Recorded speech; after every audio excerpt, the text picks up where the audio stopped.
Hello, DeMatha Nation. My name is Ben Fleury, class of 2011, and current staff member here at DeMatha. Over the past few months, we've interviewed several notable stags to not only showcase the various successes from the school, but to also keep the DeMatha community connected during the pandemic. I'm joined today by fellow staff member Connor Glowacki, Director of Bands Jim Roper, and founder of the music department and Director of Bands Emeritus John Mitchell, who will be helping me conduct today's interview with musician and conductor Peter Bay. Peter Bay is currently the director of the Austin Symphony Orchestra, where he has been since 1998. He's also a music advisor for the Hot Springs Music Festival and the music director of the Big Sky Classical Music Festival Orchestra. Peter has had a long and illustrious career as a conductor and music director. He was previously director and conductor of the Brit Festival Orchestra in Oregon, music director of the Erie Philharmonic and the Annapolis Symphony Orchestra, just to name a select few. And he's also been a guest conductor for over 70 other orchestras around the US. Peter graduated from the University of Maryland with a Bachelor of Science degree in 1978 and earned his Master of Science in 1980 from the Peabody Institute in Baltimore. In 1980, Peter was the first prize winner of the Baltimore Orchestra Young Conductors Competition and a prize winner of the 1987 Leopold Stokowski Competition, sponsored by the American Symphony Orchestra. In addition, in 1994, Peter was one of two conductors selected to participate in the Leonard Bernstein American Conductors Program. So with that being said, it's my pleasure to introduce our guest and 1974 DeMatha alum, Mr. Peter Bay. Peter, good afternoon, and thank you so much for joining us today. Before we get started, just want to see how you're doing and kind of, how you've been handling life as a conductor and musician during the pandemic. First, Ben, thank you very much for having me. I'm very flattered to have been asked to do this, and that so many of you have taken time to tune in. I really owe a huge amount of my career to John Mitchell. And if I may just sort of precede my answer to your question, so that John started the music department. He was, I believe, the third person to come to DeMatha to look it over, basically. And we were a motley crew. I think we were about 10 drummers, a few sax players, 5 trumpeters. I had no instrument with me. And after he eventually got the job and accepted this motley crew, he looked around and saw that no one was going to be playing the flute. So he said, well, that's what you're going to play if you want to be in the band. So it really started with him. He gave me enormous amounts of time coaching me how to conduct. He gave me time to conduct the band. And I will always give him credit for giving me my first gig, which was to be the conductor of the DeMatha pep band. And I remember that was the year that Adrian Dantley was on the team. And, so we would all, I think 12 of us would get in cars and drag music stands and, plop ourselves somewhere in the gym wherever the game was. And, I got to program the tunes, which were big tunes back then, 25 or 6/4, Overture to Tommy by The Who, a bunch of marches. And that was really my first experience directing and being in charge of an ensemble. And I wouldn't be where I am today without John, without John Moylan, without the school. So I'm very grateful for all of that. Now to your question, we've been very fortunate here in Austin in that we were able to secure a PPP loan back in September. We had been shut down like everybody else had been shut down almost a year ago, March. And thanks to that loan, we were able to assemble about a 40-piece orchestra in our concert hall, but everybody had to be spaced according to the health protocol. So all the players were spaced 6 feet apart. The wind players were 10 feet apart. So 40 players would basically take up an entire concert hall stage. And we've been filming virtual concerts since September. But it's been devastating for all of the performing arts in Austin, throughout the world. Very few of us have been able to perform, and if we've been able to perform, It's either been outside or little chamber ensembles or socially distanced orchestras. But I'm fortunate to still be working and planning for the future. That's great. Thank you, Peter. Now, you know, I'm obviously not an expert in conducting or music at all, but kind of one of the most fascinating aspects of your work must surely be like the challenge of coordinating the output. You know, you have so many musicians at a time. How do you work with them as a team? How do you get everyone to work together as a team when you have so many, you know, different musicians there together? Well, the biggest disadvantage that conductors have is that we don't really have a means of practicing every day. I mean, if I were a flutist still, I'd be able to take out the flute, practice at home, and, you know, get it done. But as conductors, we can't drag the whole orchestra over to our house and try things out. So conductors learn a lot from watching. So I learned a lot from watching Mr. Mitchell, how he rehearses his ensembles, the demeanor in which he rehearsed, and just watching conductors throughout my schooling, even after school. I still watch conductors work and try to figure out what they do with their face, their facial expressions, what they do with their hands to communicate, and especially listen to rehearsals. What do the conductors tell the players to make the music sound better? And I've had teachers that were positive and encouraging. I've had teachers who were very difficult and cantankerous. And I've learned from all of them what works, what doesn't work. And my teacher at the University of Maryland, whose name is William Hudson, he told me, don't ever forget that you may be the conductor, but you don't make any sound. The musicians make all the sounds. They're the ones that excite the audience with their music making. So just don't act like a jerk. You know, treat your musicians with respect. They all are trained professionally. They all have opinions about how the music should go. So, but it's kind of like, I feel like I'm a coach of an athletic team. The coach doesn't shoot the 3-pointers. The coach doesn't run the touchdowns in. We try to get everybody on the same page. And then if we get everybody on the same page and can inspire them somehow, then the product is good. So I put a lot of trust in the players, and I don't treat them disrespectfully, and sometimes with a sense of humor. That always helps because there's a lot of pressure to play perfectly. So all of those factors combined, that's how I try to get work done. Peter, thanks again for joining us. Of course. Throughout your illustrious career in music and as a conductor, do you have a favorite piece of music that you've worked on throughout the past years, or one that you like to keep coming back to with your music ensembles? You know, kind of, that's probably one of the most asked questions I get, and it's very difficult to pick a favorite piece. It's usually the piece that's on my desk at the time I'm preparing.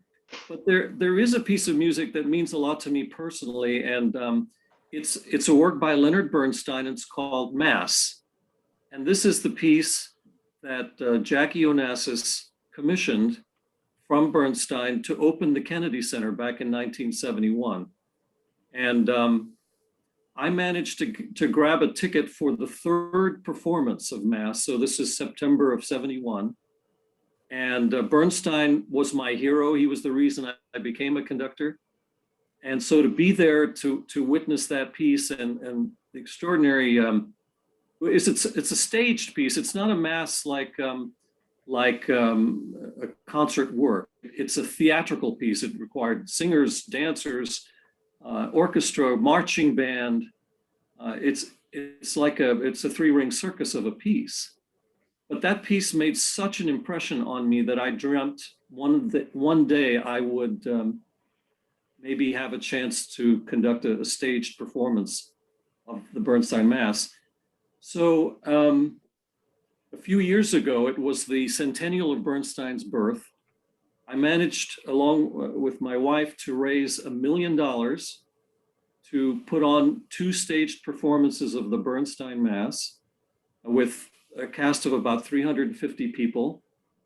And I was honored that two of Bernstein's kids came to the performance, and they said they were very happy to have been there, and they wished their father had seen it. And that behind me, I have an email framed from Jamie Bernstein talking about the performances. So I think that's the one piece that's meant a lot to me personally. And it, of course, has ties to DC and all of that. Peter, you talked about, your first conducting gig was with the DeMatha Pep Band, and I realized that every gig after that probably has been disappointing and a letdown after conducting. Oh, no. But when you've conducted a lot of different orchestras, but obviously the National Symphony Orchestra is one of those real top tier orchestras in the world. What was it like the very first time you stepped on the podium in front of this group, and you're looking at this group and you're conducting them for the first time? What thoughts were going through your head? Don't screw up. Please don't screw up. I was very, very nervous, as you can imagine. This is the orchestra. This is the first orchestra that I saw as a kid. So I went to school in Washington, D.C., elementary school, and we were bused to Constitution Hall every year to watch kids' concerts there. So that was the orchestra that I grew up with, and it's my hometown orchestra. So when I got invited to conduct them, I was extremely nervous about the whole thing. I don't know what I said to myself just to try to calm down. I tried not to say anything stupid. Again, just concentrate on rehearsing the music. I think I had just a few rehearsals to put the program together. So, but they were extremely nice, and that made me feel a whole lot more comfortable. But I always have a little bit of nervousness or anxiety the first time I get in front of any orchestra I've never worked with for the first time. It just takes about 5 minutes, and then the music kicks in, and I'm more concerned about that. But it's very intimidating to stand in front of an orchestra of that level, and especially, the orchestra I admired as a kid. Peter, I guess it's my turn. Okay. By the way, it's really, really great to see you, and thanks for taking your time to do this. This brings back so many fond memories to me because we arrived at DeMatha at the same time. Right. I started my career there in 1970, and you were a freshman in the fall of 1970.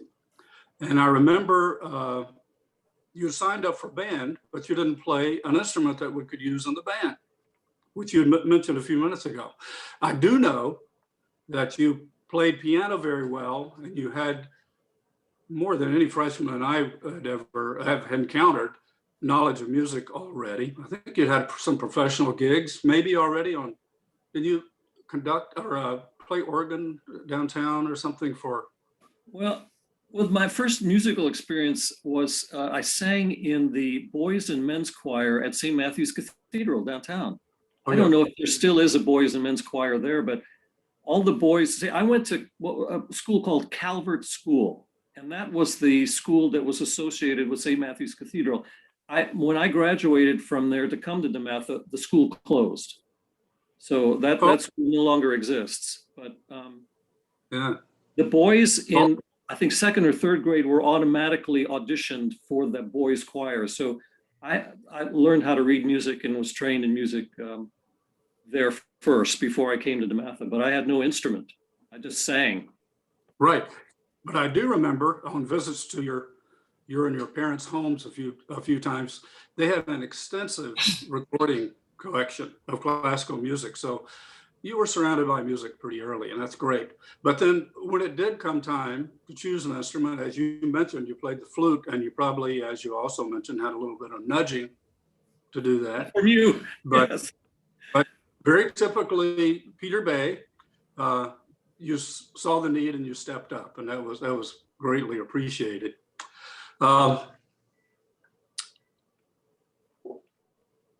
You were one of, I don't know if we had 2 or 3 freshmen that year, but you were obviously there for all 4 years. And of course, your dedication and leadership during that time really built the foundation that we're standing on today. So that's very appreciated. It's been a lot of fun watching your career and watching you grow. Every step you take is a higher one, and very proud of your accomplishments. And our students at DeMatha know of you, and you're a great role model. Thank you. So, sure. So in 1970, here you are, freshman at DeMatha, a beginner on an instrument, and today you stand in front of world-class musicians conducting some of the most elite orchestras in the world. And you're a part of a fraternity, being a conductor, that's so elite and so respected. So I congratulate you on that. Sure you do. Thank you.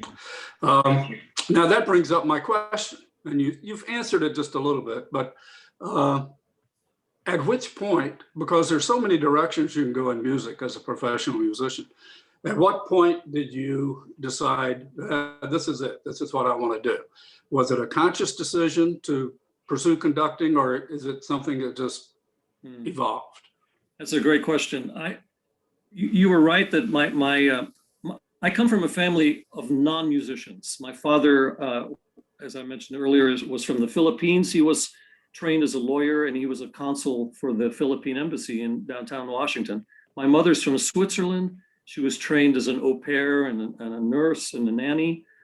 But there's no one even in the very distant relative family tree that was a musician. But I have to credit my father, who was he was into stereo equipment at that time, and when I was born, so that we always had very nice speakers and a turntable and all of that. And so when he got home from work, the first thing he did was turn on the stereo and play records all the time. So I think by osmosis, I just picked up a love for music. But he was very much against my making a career in music. He thought it was foolish.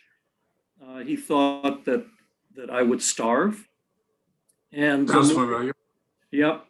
And but I had gotten the conducting bug from watching Leonard Bernstein on television, because he used to be on CBS at least 3 or 4 times a year conducting the New York Philharmonic in young people's concerts. So even though my father sort of got music in my head many hours a day, was watching Bernstein on TV that clicked. And I thought as a 9-year-old, that's what I wanted to do. But it's hard for a 9-year-old to get a job as a conductor. So I had to sort of just put that in the back of my mind. But music was the career I wanted to pursue since that age. And I had this great training as a choir singer at St. Matthew's. When I came to DeMatha, you mentioned I had no instrument. So I was way behind my classmates who had already learned an instrument starting in elementary school, middle school, or junior high. So I had to catch up fast because they were all playing at skill levels much better than I. But it was always in my brain that I really wanted to be a conductor. You inspired me to continue on that path. But again, my father telling me that it was foolish, I thought, okay, here's what I'll do. I'll get a Bachelor of Music Ed degree at Maryland, so at least I could conduct a high school band or orchestra and be very happy with that. So I got that degree, but still was pining away to conduct professional orchestras, and that's why I went to Peabody, and somehow, some way, I was able to carve a career in this, and I'm still in it, and it's hard to believe, but I had great teachers along the way, and you are at the top of that list of inspiring teachers. I had great teachers at DeMatha all the way through those 4 years, but you're the top. Thank you, John, and thank you, Peter, for that. Those are some great stories. So we now like to open the floor to the audience to ask Peter some questions. Again, if you have a question, just please indicate it in the chat bar, and then you can unmute your mic and ask the question yourself. Just introduce yourself and just say the year you graduated from DeMatha. So we do have a question. I'll start here from James Kent. So James Kent, if you want to unmute your mic and ask Peter a question. Hey, Hi, James. hey, how's it going? Hey, Peter, what would you say, in your career when you were, first studying to be a conductor, what would you say gave you your break that, kind of transferred you from that kind of student conducting to becoming a, professional conductor? I don't know that there was one event. It was a series of very fortunate events that happened. Again, I credit my experience at DeMatha as a very, very important step along the way. While I was at Maryland, the assistant band director there, a guy named Fred Morden, was also the conductor of the Prince George's County Senior Youth Orchestra. So I pestered the hell out of him to give me some sort of job with the youth orchestra. I could be the librarian, I could set up the chairs.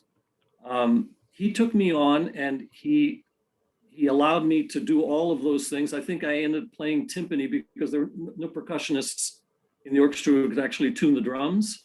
So I played timpani for a while, but then he gave me a couple of opportunities to conduct, and that helped a lot too. I had some great experiences at Peabody while I was getting my master's. One very important person in my life musically besides John is a man named Leon Fleischer, who one of the most remarkable concert pianists of the 20th century. Sadly, he passed away a year ago, January. But he gave me a huge break and hired me as his assistant with the Annapolis Symphony. After he left that orchestra, I auditioned for the job, got that job. So it's just been a series of very fortunate and very important connections that were made that allowed me to go one step at a time. Peter, we got a question from Eric Cooper, class of 1990. Eric, you want to unmute your mic? Sure. Hi, Eric. So I'm on the board of visitors at the School of Music at the University of Maryland right now, and we often interact with the different performance groups there, including the orchestra program. And one of the things they've been focusing on the past several years is the evolution of how the orchestra interacts with the audience, whether it's incorporating technology. We've had conductorless performances and performances with choreography amongst the performers. How have your orchestras evolved in that area? That's a great question. And one positive thing that has come out of this COVID crisis is that it's forced us to think about other ways in which we can still be a viable force in the city. But I think what the Austin Symphony has tried to do is to play lots of smaller concerts throughout the community. We're trying to do away with this stereotype of orchestras being just for elite people, of patrons and things like that. That we're citizens of the city. We buy groceries just like everybody else. We're a very important part of town. And so we reach out to the communities. We play little concerts here and there. We started a pop series where we would screen movies like E.T. or Wizard of Oz, and we would take off the sound when the music comes and the orchestra would play the soundtrack live. And that's brought a new audience to our concerts. We've not only been focusing on these virtual concerts and giving them to school children to watch, we're also trying to make our concerts more diverse, including more composers of Hispanic backgrounds, African-American backgrounds, women composers, living composers, trying again to be more relevant to our city. And we have a very wide array of ethnicities here in Austin. And we're trying to make the orchestra relevant to all communities. Thank you, Eric. Next question for Peter. We have Matthew Ober, class of 2018. Matthew, if you want to unmute your mic. Thank you. Speaking of the University of Maryland, I'm currently a third year. I play the flute. So I'm a music Oh, great. student. Good luck. Good luck. Thank you. I appreciate it. So I was kind of curious about your experience on auditions, if you ever sat on a panel, and kind of like what maybe your experience with listening to auditioning musicians, maybe like what are the things that you look out for, since everything's been virtual at the University of Maryland, especially the music school. We've got a lot of guest artists come in and kind of give backgrounds. I had a lot of flutists give me their ideas on their auditions, but I'm curious about a conductor's perspective on that. Well, just a quick word about how we handle our auditions, and I think most orchestras do the same. There is a panel of jurors, including me. If it's a wind instrument like the flute that's auditioning, we'll have all of the principal players of the woodwind family, plus one from the brass family and 2 or 3 from the string family. So there's a group of maybe upwards of 7 to 10 musicians from the orchestra who sit on a jury, and we are behind a screen. So we do not know the sex of the auditionee, the age, anything. We know nothing except how they play. And so we have a whole list of excerpts that they have to prepare, and we can ask any excerpt at random. You know, we basically judge these players on strictly the basis on how they play and how accurate their rhythm is, how musical they are. Do they play the notes sort of in a machine-like fashion, or do they shape the music beautifully? How communicative is their playing to us? How is their sound? So all of these factors weigh in on our decision. But accuracy is an important part, but it's not the end-all be-all. We also want players who really communicate when they play. And you can tell when you hear someone who really plays with a lot of soul and passion, as opposed to someone who's just very technically adept, doesn't really cook when they play. Hey, Peter, we got a question here from a faculty member here at DeMatha, Matthew Bickle, class of 95. And Matt, if you can unmute your mic real quick. There we go. I've only been teaching virtually for a year now. You think I'd realize when to turn off the mute, right? Hey, man. I actually do have a couple of questions. First of which, I guess when you were starting out in your career, I imagine you don't feel this way anymore, but did you feel as though when you were conducting that you had to say something? I mean, how often do you get up and they play something, you're like, look, that just sounds really good. I don't really have anything to add to that. Did that make you feel like you weren't going to be valued if you didn't have some sort of like cutting edge thing to say? Comparing that or contrasting that with, you know, just also, you know, what you want to get done, what your objective is. But if you go out there and they're just kind of laying it down, you're just like, yeah, that sounds great. That's exactly how I want it.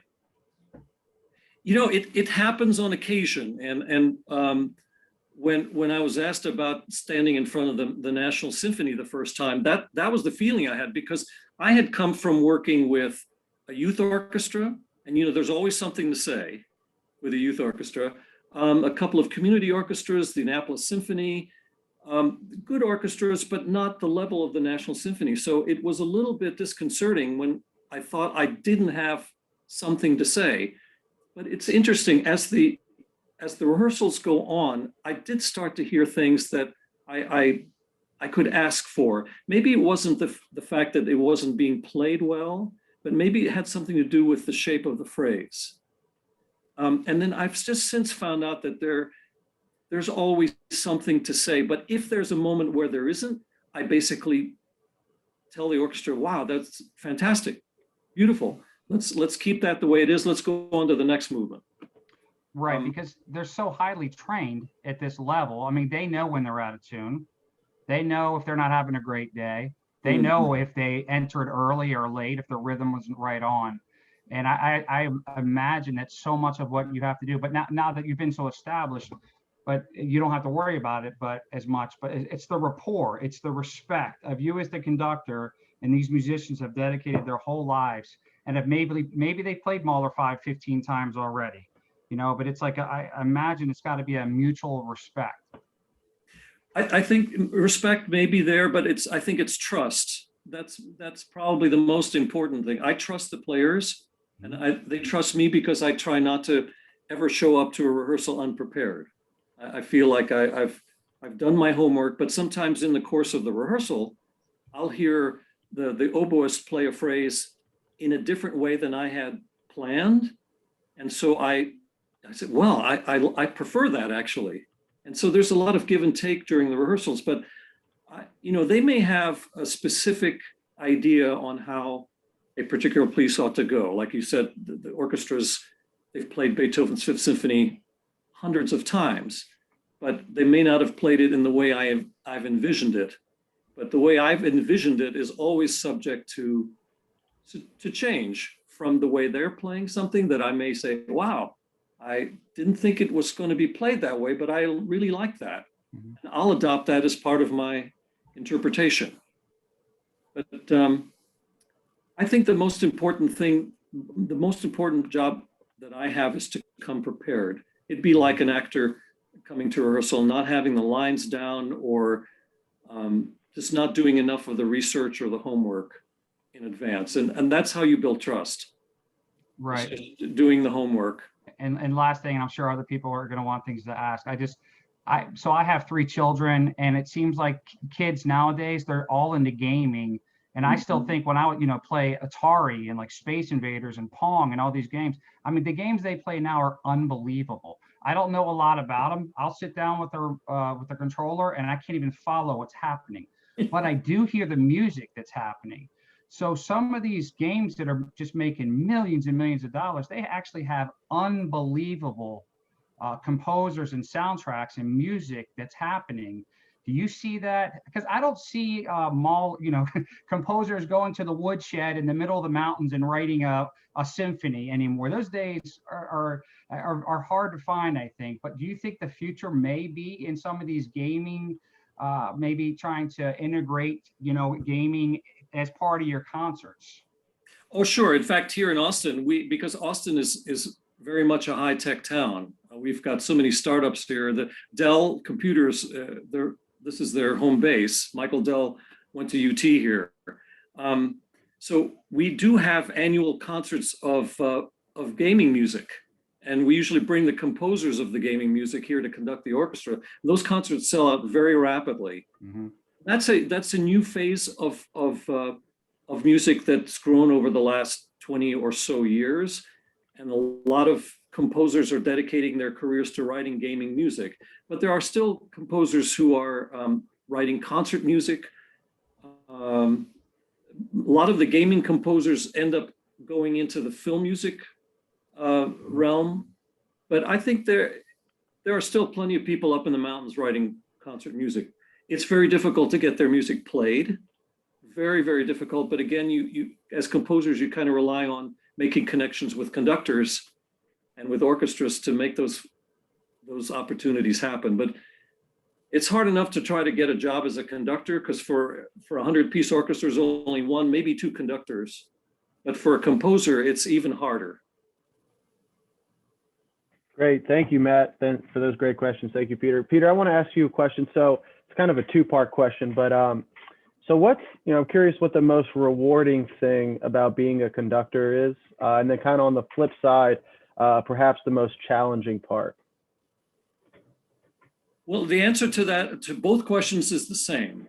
The most challenging part is trying to figure out what the piece of music is about. What is the composer trying to say? And for the most part, they are unavailable to answer my questions. I can't call Beethoven up and say, I don't really understand these 8 bars. Can you explain it to me?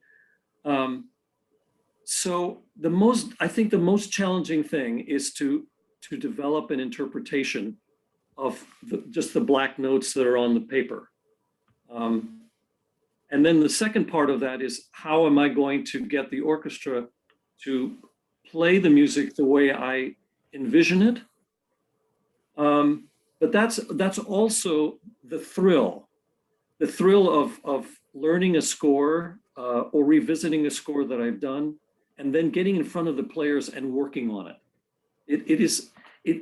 Just standing in front of that sound is so amazing, and having these highly trained professionals work with you and trying to make the piece come alive. And sometimes it works, sometimes it doesn't work, but I think getting inside the music and trying to figure out what it means is the best part and the hardest part.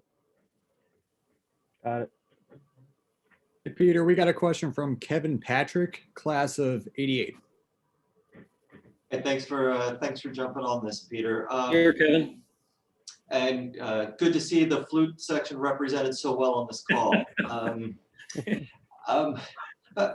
I have a question that you can answer in a couple different ways. Having been as accomplished as you are and seen so many different instructors in different groups, can you share one or two things that you picked up as a student at DeMatha that you carried with you from John Mitchell? Maybe I guess what I'm ultimately trying to get is some of us saw John evolve and change over the years, and obviously you took a few things from him and built on them and made your own career. So just wondering if you could share one or two insights in terms of things you picked up that you applied, and how that compared and contrasted in your career. Well, I will say the first thing that comes to mind is that Mr. Mitchell was always demanding in a humane way.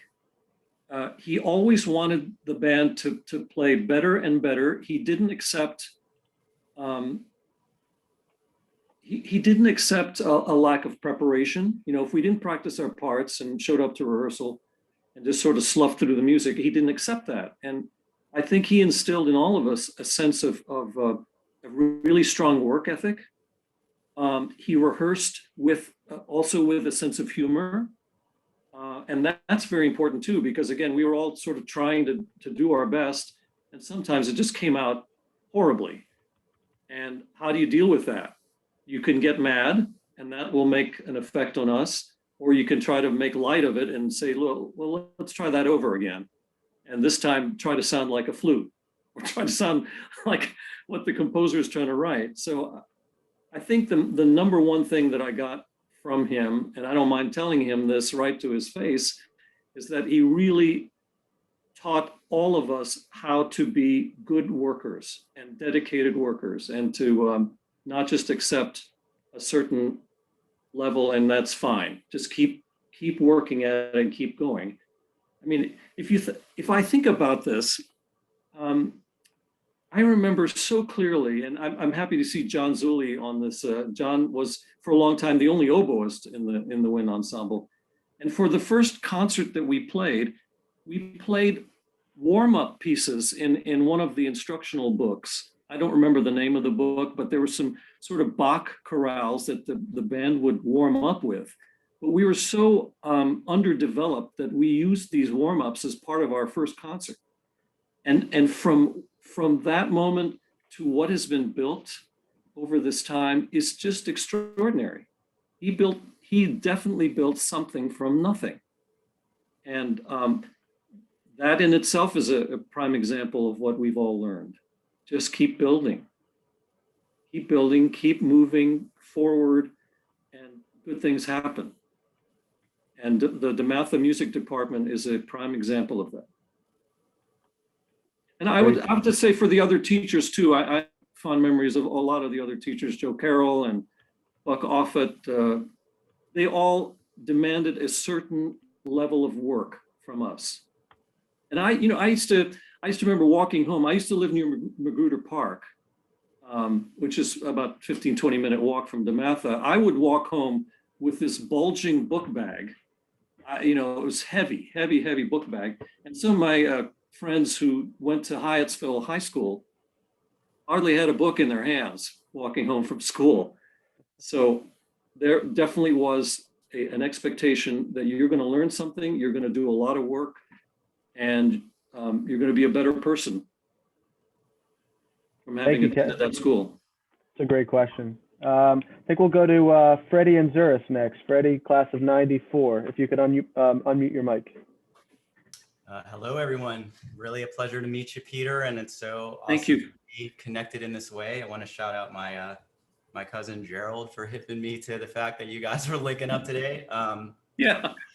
So, you know, one of the questions I have was oftentimes when I think about my time at DeMatha in the music program and how it relates to the things that I'm doing now. I definitely owe a tremendous debt to like the things that I learned throughout the program. And it's amazing to see someone like you come out of that program and do so great things. Oftentimes when I think about why is DeMatha always winning? You know, how come we have like a great music program every year? We're always winning. And, you know, I would like to think that a lot of that is attributed to, you know, shout out Mr. Mitchell and John Roper, James Roper, to like basically be sensitive to the individuals in that particular collection of people that year and pairing a piece that complements the strengths of that particular collection of people, right? Yeah. And oftentimes, like when in projects that I have and things that I'm working on now, you know, there's typically not that sensitivity to, okay, certain people have experience and expertise and awareness of things and history, but they're often not asked to do the things that are based on stuff that they've done or things that they're actually good at. They're based on, are you available, you know? And so I'm curious about the fact that we're now in this kind of COVID world. We don't have a real way to connect with people in the way that we used to. And it's often challenging to get that same kind of empathy and sensitivity to really understand a person, to pair them, and especially a collection of people, to pair them with a piece that could really play to their strengths. So I'd love to hear your perspective on that based on, you know, your history and your experience as a conductor, but also, you know, how this, you know, really interesting time that we're living in is affecting that approach. That's a fascinating question. I'm not sure if I'll be able to answer it well, but just going back to what you said about DeMatha and the quality of teaching that happens there and has happened. I mean, I started there 51 years ago. And just to think about how the school has grown in some ways, the physical plant has grown there tremendously. It's like 3 times the size of when I was there, but the quality of education hasn't changed. It's always been of a high level, and you have to attribute that to the principals. Mr. Moylan was extraordinary about attracting the right teachers to come there. And I dare say, and I don't know this for a fact, but I would assume that the pay for the teachers at DeMatha was below that of the public schools in PG County or Montgomery County. Yet they stayed there. Look how long Mr. Mitchell stayed there. Look how long Joe Carroll stayed there. Why do they stay there? Because there's something about the school and the high level of teaching, the kind of student that they attract. And then just this interaction of the student teacher that has remained of such a high level. I think that's part of the reason why the school is so good. Now, one thing about COVID, you know, we're all sort of suffering in that we don't gather the way we used to. Orchestras really cannot gather with an audience. We've had no audiences since March of last year, but we've been able to gather on stage, separated by, you know, 6 feet or so forth, as many feet as we're supposed to have. But we can't play to an audience. So we can't really relate in the way we used to. But this format that we're in today, I wouldn't have thought about a year ago. And that we're all connecting now in a way I never thought. I'm seeing classmates of mine, my friend Dave Cianella down there, John Zulli, people I haven't seen in years. We're finally connecting again. And I'm not on Facebook, so I don't connect that way. But to be able to see all of you It's creating something that we had to create from nothing. COVID separated all of us, and thanks to these Zoom meetings and you know, Ben, for you organizing this, this has been an extraordinary way for all of us to reconnect in a way we couldn't otherwise, unless we all came to every reunion, and you know, that's not always possible. I don't know if that answered your question. I rambled a little bit, but your question was much better than my answer. So Peter, can you kind of, talking about DeMatha, can you talk about a favorite memory that you had during, favorite experience that you had while at the school, and talk about some of your favorite teachers that you've had?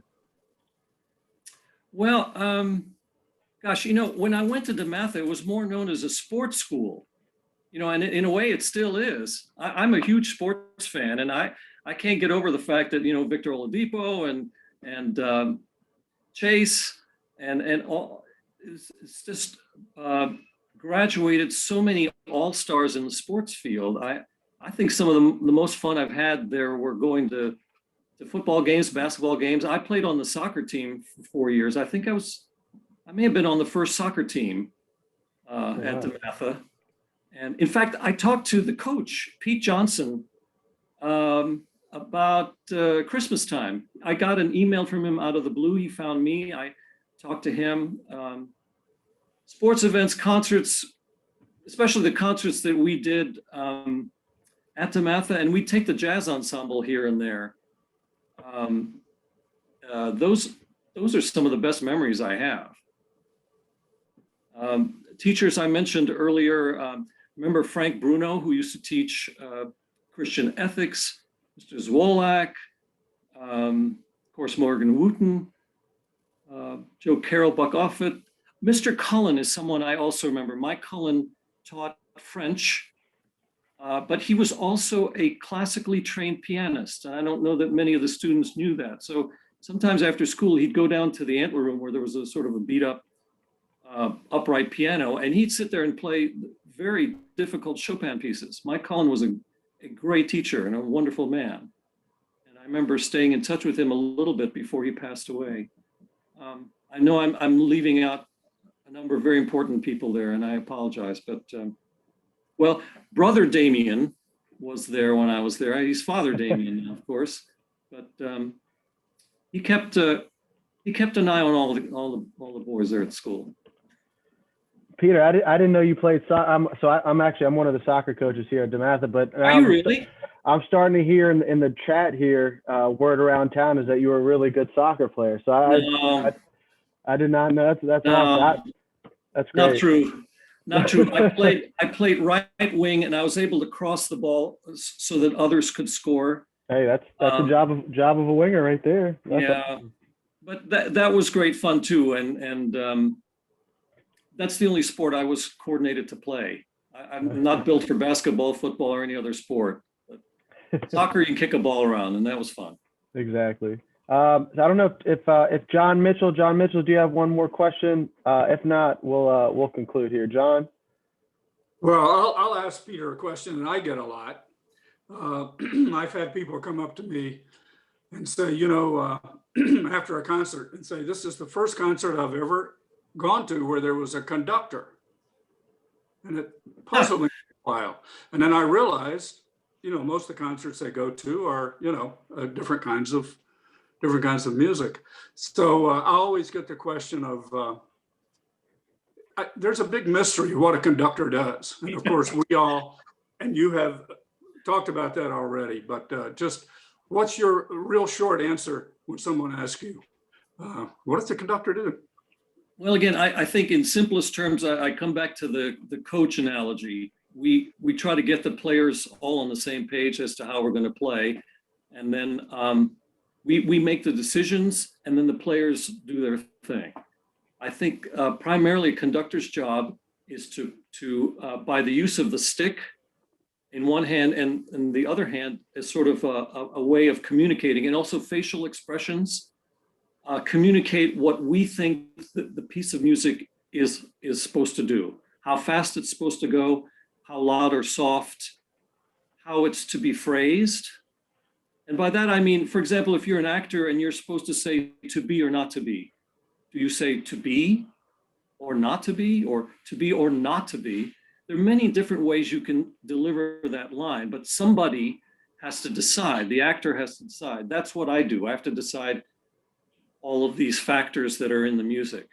So I just feel like I'm mostly a coach, and I communicate through sign language, the patterns with the stick, and also just communicating with face and hands. Yeah, I think some people just see the back of the conductor and the waving of the hands and right. It's simple. Well, look, I could teach all of you how to conduct something in 4 beats to a bar or 3 beats to a bar in a minute. It's all the other stuff that's hard. Interpreting the music, getting the players to do what you want them to do, even though they're all trained and they all have their own opinions about how something goes, there's some psychology involved, but again, it's very much like a coach. Absolutely. Thank you. Thank you. Thank you. So before I get to my conclusion, got to put my advancement office hat on here. We would like, as we conclude, to ask for your support for the Fund for DeMatha, which went out in the mail in October. It's critical to the school and supports our ongoing mission of educating faith-filled gentlemen and scholars. You can always give online at www.dematha.org or by mail. So with that, again, Peter, thank you so much for joining us today. And thank you to everyone, John Mitchell, James Roper, for helping to moderate, and everyone who's asked those terrific questions. It was a lot of fun. And Peter, it was a real pleasure getting to chat with you and listening to all your great stories and insights that you were able to share. And I know you had a busy schedule, so I appreciate the time you took out. And then if you're ever, nearby DeMatha, we'd love for you to stop by campus, say hello. We'd love to have you here. So I'd love to. And thanks to all of you for taking time, and especially classmates. I'm really flattered and honored to have been here. Thank you. Thank you so much, Peter. Stay safe. Okay, go Stags. Go Stags.